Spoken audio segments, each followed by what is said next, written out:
नमस्कार दोस्तों, मेरा नाम है कपिल सैनी। आज के इस वीडियो में हम आपसे बात करने वाले हैं कि आप कोई भी इन्वेस्टमेंट कर रहे हैं तो आपको उसके इन्वेस्टमेंट के बेनिफिट के साथ साथ में आपको उसके रिस्क भी जान लेना ज़रूरी रहते हैं।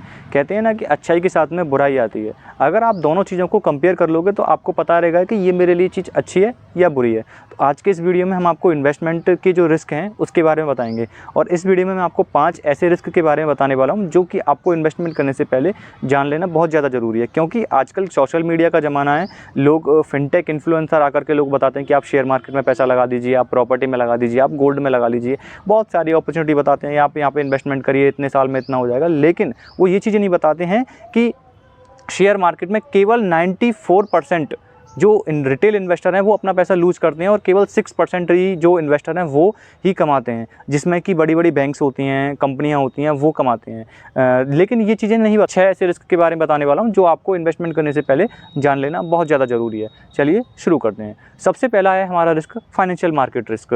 फाइनेंशियल मार्केट रिस्क से मेरा मतलब है आपने किसी को पैसा इन्वेस्टमेंट किया, चाहे आपने शेयर मार्केट में इन्वेस्टमेंट किया, चाहे आपने वो बैंक में इन्वेस्टमेंट किया, चाहे कहीं पर भी आपने इन्वेस्टमेंट किया, तो आपको उसके कंट्रोल नहीं कर सकते हैं। आपने किसी को पैसा दिया, आप उसे कंट्रोल नहीं कर सकते हैं। जैसे कि हम इंटरेस्ट रेट को कंट्रोल नहीं कर सकते हैं, वो बढ़े या घटे हमारे हाथ में नहीं है, बट हम उसे देख सकते हैं। चाहे आपने स्टॉक में मार्केट में पैसा लगाया है तो आप स्टॉक मार्केट को ऊपर नीचे जाते हुए देख सकते हैं, लेकिन आप उसे कंट्रोल नहीं कर सकते हैं। ऐसे ही कुछ कमोडिटी के होते हैं जिसमें कि रोज़ डेली पर डे ट्रेड होता है। आपने ट्रेडिंग का नाम भी सुना होगा, तो ट्रेड होता है, वो हमारे हाथ में नहीं होता है, लेकिन हम उसे देख सकते हैं। तो आपको इस चीज़ का ध्यान रखना चाहिए इन्वेस्टमेंट करने से पहले कि जो फाइनेंशियल मार्केट रिस्क है वो कितना मैं सहन कर सकता हूँ। सबसे पहली चीज़ तो यही आपको ध्यान रखनी है, क्योंकि आजकल लोग इस चीज़ को नहीं ध्यान देते हैं और खाली अपना प्रॉफिट के चक्कर में पैसा लगा देते हैं और वो अपना पैसा लूज़ भी कर देते हैं। और दूसरा जो हमारा रिस्क है वो है क्रेडिट डिफ़ॉल्ट का रिस्क। क्रेडिट डिफ़ॉल्ट का रिस्क मेरे से मतलब है आपने किसी को अपना पैसा उधार दिया है और वही डिफ़ॉल्ट कर गया। मैं एग्जांपल के तौर पे आपको बताता हूँ कि कुछ समय पहले बैंक यस बैंक में भी लोगों ने पैसा इन्वेस्टमेंट किया, वो भी डिफ़ॉल्ट हो गई, लेकिन आरबीआई ने उसे रूल्स एंड रेगुलेशन से बचा लिया और अदर कंपनियों में इन्वेस्टमेंट करके लोगों का पैसा निकलवा लिया। तो इससे आपको समझ में आ जाना चाहिए कि कोई भी बैंक्स में अगर आप इन्वेस्टमेंट करते हैं तो वो भी डिफ़ॉल्ट हो गई तो हमारा पैसा कितना सुरक्षित है। मैं बड़ी बैंक के बारे में बात नहीं कर रहा हूँ, मैं छोटी जो बैंक हैं आजकल जो कि नई ओपन हो रही हैं उनके बारे में बात कर रहा हूँ कि वो डिफ़ॉल्ट हो जाती है तो आपके पैसे के बारे में कुछ आता पता नहीं चलता है। तो आपको हमेशा क्रेडिट डिफ़ॉल्ट का है। और कुछ लोग ऐसे भी होते हैं जो कि बैंक से लोन लेकर के ही डिफ़ॉल्ट हो जाते हैं, बट बैंकों के पास कुछ होते हैं पावर कि वो अपनी संपत्ति वगैरह सेल करके आपसे निकाल सकते हैं, लेकिन आपके पास में ऐसा कोई अधिकार नहीं रहता है कि आप उससे पैसा निकाल सकते हैं। और मैं आपको एक इन्फॉर्मेशन और देना चाहूँगा, आप बैंक में जो इन्वेस्टमेंट करते हैं, जो भी आप बैंक में पैसा जमा करते हैं, गवर्नमेंट के रूल्स के हिसाब से, आरबीआई के जो रूल्स हैं उसके हिसाब से केवल आपका 5 लाख रुपए तक का ही पैसा सुरक्षित है जिसका इंश्योरेंस होता है। तो आपको इस चीज़ का ध्यान रखना चाहिए। आप बैंक में इन्वेस्टमेंट कर रहे हैं तो बैंक में आप पैसा रख रहे हैं तो।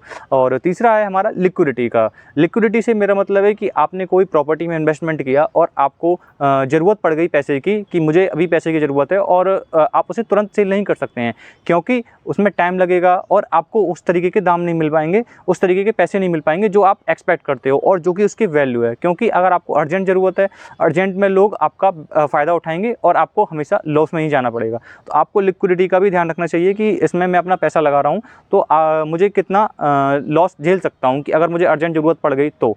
लोग रियल एस्टेट के बारे में इन्वेस्टमेंट करने के लिए बताते हैं, तो उनके लिए खास तौर से एडवाइस है कि आप रियल एस्टेट में इन्वेस्टमेंट तो कर रहे हैं, लेकिन आपको इस रिस्क को जान लेना बहुत ज़्यादा ज़रूरी है कि अगर आपको अर्जेंट ज़रूरत पड़ गई पैसों की तो आपको पैसे नहीं मिलने वाले हैं। चाहे आप बैंक में जाइए, आप कहीं पर भी जाइए, बैंक भी लोन इतनी जल्दी नहीं देता है। तो आपको हमेशा इस चीज़ का ध्यान रखना चाहिए कि लिक्विडिटी रिस्क को ध्यान में ज़्यादा जरूर रखना चाहिए। और चौथा नंबर का है हमारा जो कि हम बिजनेस फ्रॉड होते हैं। बिजनेस फ्रॉड से मेरा मतलब है आपने कुछ समय पहले एक कंपनी का नाम सुना होगा, फ्रीडम का, जो कि एक 299 का फ़ोन लेकर के आई। आज वो कंपनी कहाँ है? वो गायब हो गई। यानी कि उसने बिजनेस फ्रॉड कर दिया, लोगों से पैसा उठाया और कंपनी गायब हो गई। तो इस तरीके के बिजनेस फ्रॉड भी होते हैं। आपने किसी पार्टनर के साथ में बिजनेस चालू किया, आपके पार्टनर ने फ्रॉड कर दिया तो आपका पैसा लूज़ हो गया। तो इस तरीके की आपको बिजनेस फ्रॉड के बारे में भी ज़रूर जान लेना चाहिए। और हमारा पाँचवा है, जो पाँचवा है उसमें है कि गवर्नमेंट के रूल्स एंड रेगुलेशन।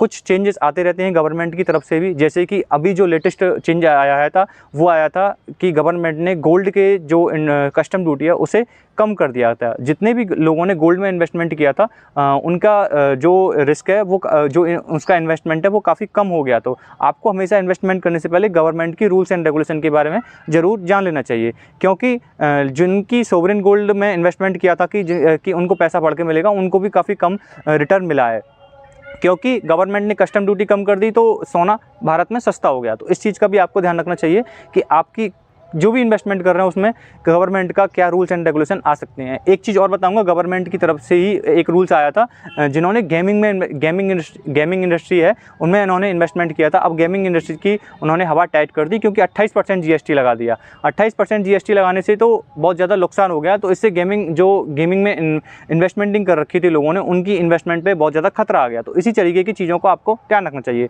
तो आई होप मैंने इस वीडियो में आपको बहुत सारी चीज़ें बताई हैं जो कि आपको ध्यान रखनी चाहिए कोई भी इन्वेस्टमेंट करने से पहले। अगर आपको हमारी वीडियो पसंद आए तो आप हमें लाइक कर सकते हैं, हमारे इस चैनल को सब्सक्राइब भी कर सकते हैं। आपको इसी तरीके की फाइनेंस से रिलेटेड आपको इस चैनल पर वीडियो रेगुलर मिलती रहेंगी। अगर आपके कोई कमेंट सुझाव हैं तो आप हमें कमेंट करके ज़रूर बताएं। धन्यवाद।